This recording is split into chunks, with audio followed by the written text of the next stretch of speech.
The both presentations have created the structural systemic analysis that allows me to go straight to the main points that need to be made about this question of land and water as common resources.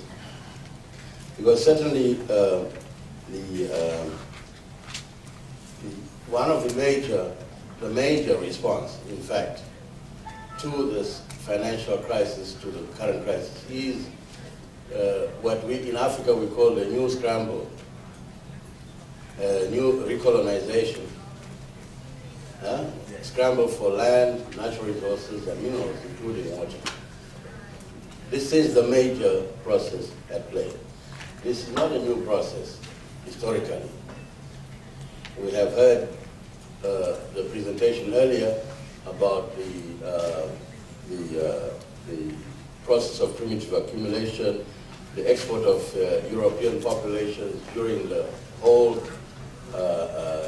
century before decolonization that led to a widespread control of land and natural resources in many parts of the world. And we have seen that also after the Second World War, we had a temporary halting of this process of expropriation through the independence movements and so forth. A temporary halting of the expropriation of land, natural resources, and so forth. Although we describe this as a neo-colonial condition, most of the analysis we have today look at this period, 1940, 45 to 1970, 71, as still the golden age, as still a period in which there was some kind of protection of the natural resources. So I think that we need to sort of understand that one of the major responses of the crisis, but also one of the major sources of the social and political crisis that we are finding in the South relates to this new wave of expropriation of land and natural resources. Okay,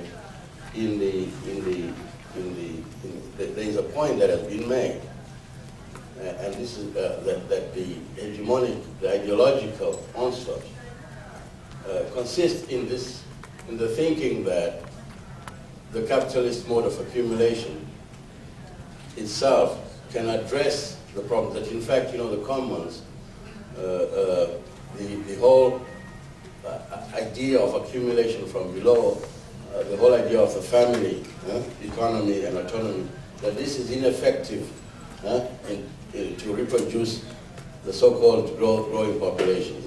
Now, that is, for example, in the continent, in Africa, in Africa, for example, one of the major contradictions in that the attempt to look at the land question to try to replicate the model of industrialization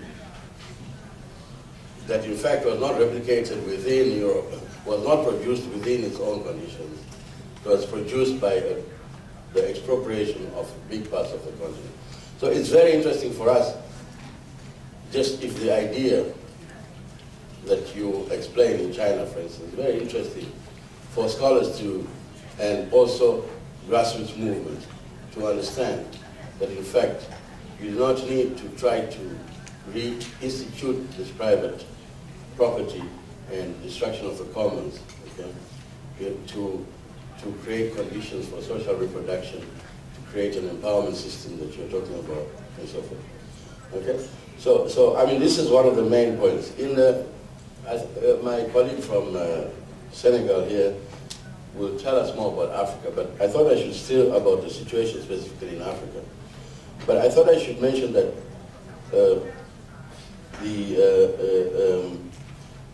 1990s, what we're seeing today in terms of this new expropriation of land and natural resources, the conditions were created in the 1980s and 1990s. The policy, the liberalization, the neoliberal model, okay,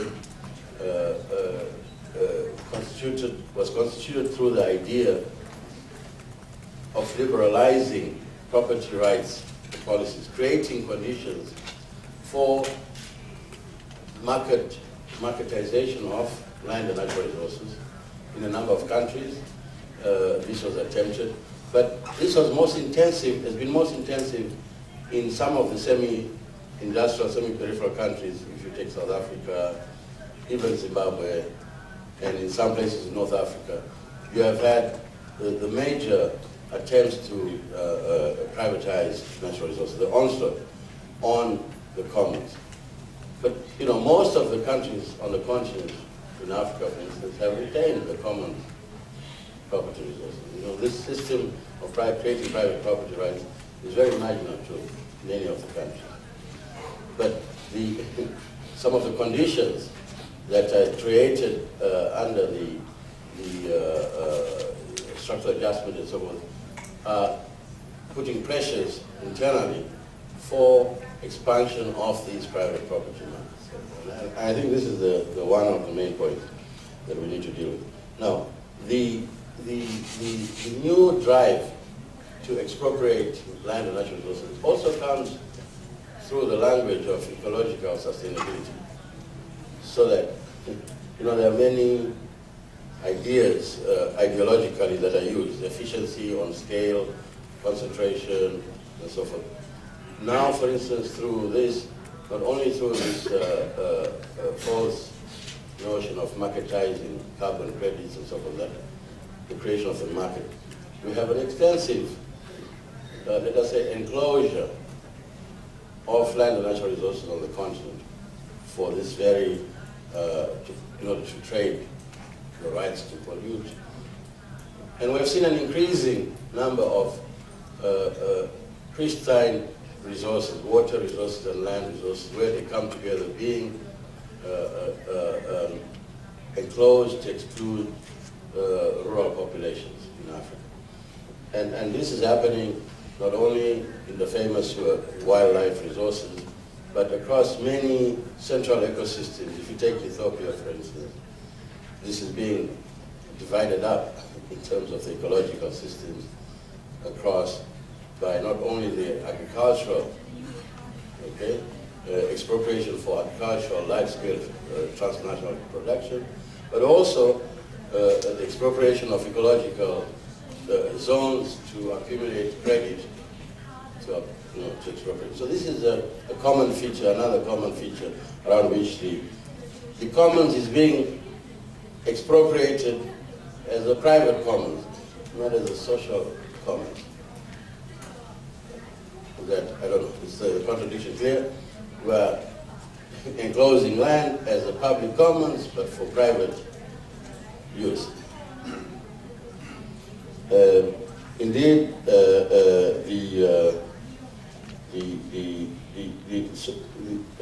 sources also of expropriation of these resources have diversified, not only in terms of from which countries the capital is coming, but also the increasing role of speculative monopoly finance capital. I think that the main issue now is, in fact, the speculative tendency in this expropriation. We've got, for instance, on the African continent, at least 40 million, at least 40 million hectares controlled by large corporations.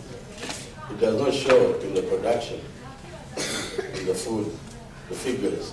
The real economy does not reflect this control within a few years. So we can say that both in terms of the new functions of ecological functions of control for land that are being given in the South, and in terms of the notion that the food crisis or the energy crisis can be resolved